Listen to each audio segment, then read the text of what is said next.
সব রাজনৈতিক দলের সম্মতির ভিত্তিতে জুলাই সনদ করা হবে বলে জানিয়েছেন জাতীয় ঐক্যমত্য কমিশনের সহসভাপতি অধ্যাপক আলী রিয়াজ। রাজধানীর ফরেন সার্ভিস একাডেমিতে ৩০টি রাজনৈতিক দলের সঙ্গে ঐক্যমত্য কমিশনের দ্বিতীয় দফা বৈঠকের শুরুতে একথা বলেন তিনি। জাতীয় ঐক্যমত্য কমিশনের সুপারিশ, সংবিধানের ৭০ অনুচ্ছেদে অর্থ বিল ব্যতীত সংসদ সদস্যরা নিজ দলের বিপক্ষে ভোট দিতে পারবে। সংসদীয় স্থায়ী কমিটির সভাপতি হবে বিরোধী দলের সংসদ সদস্য। নিম্নকক্ষে আসন হবে ৪০০, এর মধ্যে ৩০০ জন সরাসরি নির্বাচনে নির্বাচিত হবেন। বাকি ১০০ জন নারী সংসদ সদস্য সারা দেশের নির্ধারিত ১০০ নারী আসন থেকে নির্বাচিত হবেন। এছাড়া তত্ত্বাবধায়ক সরকারের মেয়াদ হবে ৪ মাস। বৈঠকে এই বিষয়গুলো নিয়ে বিস্তারিত আলোচনা হবে।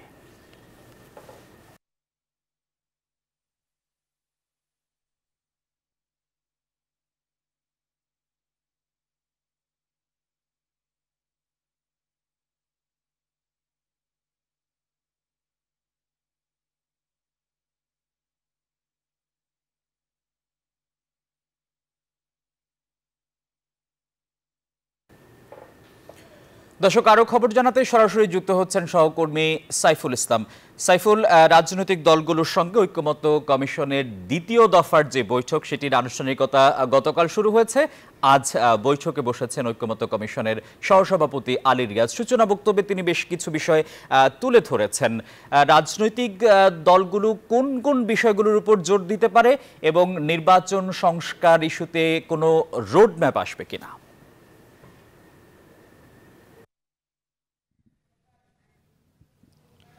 আসিফ টিপু, আপনাকে ধন্যবাদ।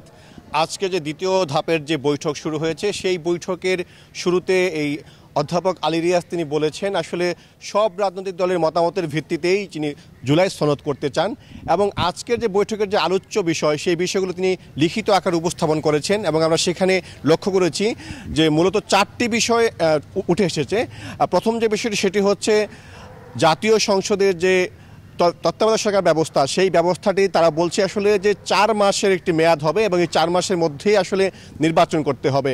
পাশাপাশি আরেকটি বিষয় এসেছে সংবিধানের যে ৭০ নং অনুচ্ছেদ, সেই অনুচ্ছেদে এতদিন যে নিয়ম ছিল সেটি হচ্ছে সংসদ সদস্যরা তাদের যে নিজ দল, সেই নিজ দলের বিপক্ষে ভোট দিতে পারবে না। কিন্তু আজকের যেই সংবিধান সংস্থা কমিশনের সুপারিশ, সেখানে কিন্তু বলা হয়েছে যে নিজ দলের বিপক্ষে কিন্তু ভোট দেওয়া যাবে, শুধু অর্থ বিল ব্যতীত বাকি যে ভোট সে কিন্তু দিতে পারবে। এবং আরেকটি বিষয় হচ্ছে যে সংসদে যে নারী আসন, সেই নারী আসনটি কিন্তু ৫০ থেকে বাড়িয়ে ১০০টি করার পক্ষে কিন্তু সুপারিশ করেছে এবং সেই ১০০ নারী আসন কিন্তু হবে সরাসরি নির্বাচনের মাধ্যমে, শুধুমাত্র নারী প্রার্থীদের মাধ্যমে, এবং সারা দেশে ১০০টি আসন ভাগ করা হবে নারীদের জন্য।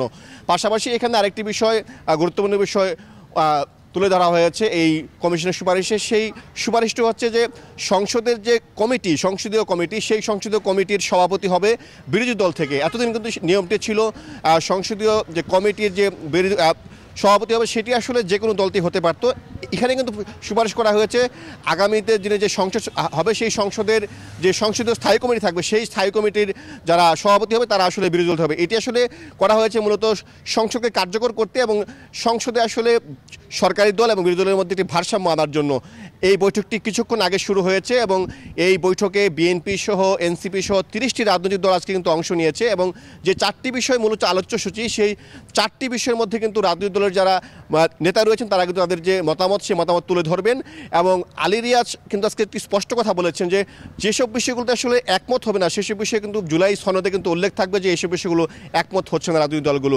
তো সব মিলে যদি বলা চলে, আজকের যে দ্বিতীয় ধাপের বৈঠক, সেই বৈঠকটি আজকে দুপুর নাগাদ চলবে এবং ঈদের পর কিন্তু আসলে পরবর্তী বৈঠকটি অনুষ্ঠিত হবে। এই ছিল আমার কাছে জাতীয় ঐক্যমত্য কমিশনের যে বৈঠকের সর্বশেষ খবর।